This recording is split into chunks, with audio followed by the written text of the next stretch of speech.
आणि आता एक नजर टाकणार आहोत 10 वाजताच्या महत्त्वाच्या 25 मोठ्या बातम्यांवर। मुख्यमंत्री शिंदेंची मंत्री गिरीश महाजन आमदार चंद्रकांत पाटलांसोबत बैठक। जळगावच्या हॉटेलमध्ये तिघांमध्ये 25 मिनिटे चर्चा। रक्षा खडसेंच्या उमेदवारीमुळे आमदार चंद्रकांत पाटील नाराज।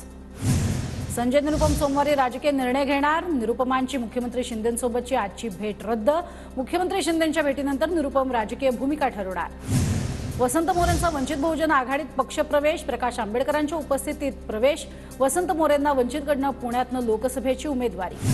पंतप्रधान नरेंद्र मोदी आणि नितीन गडकरींविषयी केलेल्या वक्तव्यामुळे भाजप कार्यकर्ते आक्रमक। नागपुरात काँग्रेस नेते विलास मुत्तेमवारांविरोधात भाजप कार्यकर्त्यांचं आंदोलन। पोलिसांकडनं आंदोलकांची धरपकड। लोकसभा निवडणुकीसाठी शिवसेनेकडनं मायक्रो प्लॅनिंग। शिवसेनेची कोर कमिटी निवडणुकीचं प्लॅनिंग करणार। उद्या दुपारी 12:30 वाजता शिवसेनेचे सगळे मंत्री आणि प्रमुख आमदारांची बैठक।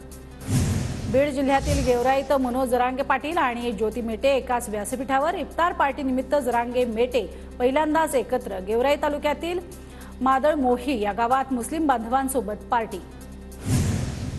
बुलढाण्यातनं आमदार संजय गायकवाड आणि भाजपचे माजी आमदार विजयराज शिंदे यांचा अर्ज बाद।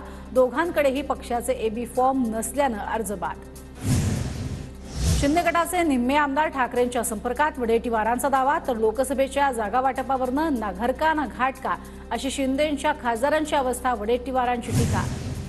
रत्नागिरी सिंधुदुर्गच्या जागेचा पेच असतानाच नारायण राणेंचा सभांचा धडाका। राणे उद्या राजापूर आणि जयगडमध्ये सभा घेणार। रामटेक लोकसभा मतदारसंघात शिवसेनेचे उमेदवार राजू पारवेंच्या प्रचारासाठी अभिनेता गोविंदा मैदानात। प्रचार रॅली काढत राजू पारवेंना मोठ्या मताधिक्यानं निवडून देण्याचं आवाहन।